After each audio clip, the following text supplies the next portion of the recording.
Você deve estar se perguntando o que é endereço fiscal.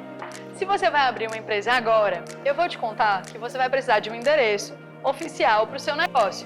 É o endereço onde a sua empresa estará registrada perante a Receita Federal, Junta Comercial e demais órgãos. Normalmente, os empreendedores buscam 3 alternativas para sediar as suas empresas.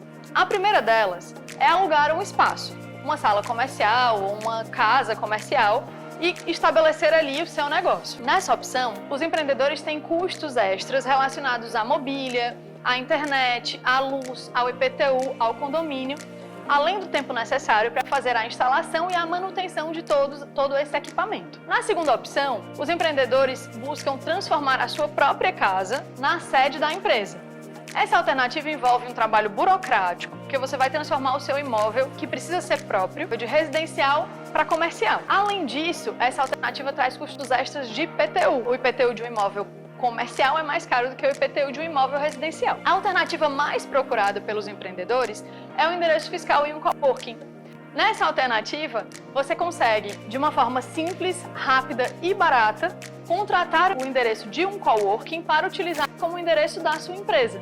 Os nossos clientes de endereço fiscal têm acesso não só ao endereço, mas também a um conjunto de serviços para melhorar a sua jornada de empreender.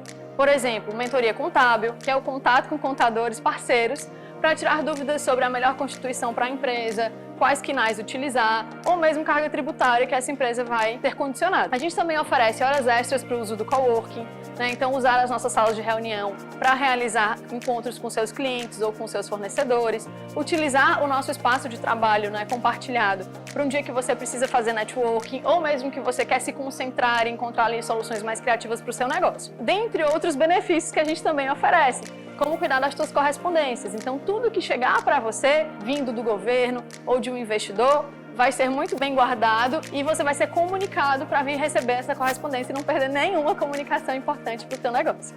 Aqui na Elephant, por exemplo, a gente já tem mais de 1.500 empreendedores que utilizam os endereços das sedes Elephant ao redor do Brasil para assediar os seus negócios. Agora que você sabe quais são os benefícios do endereço fiscal e quais são os benefícios da Elephant, eu quero te fazer um convite.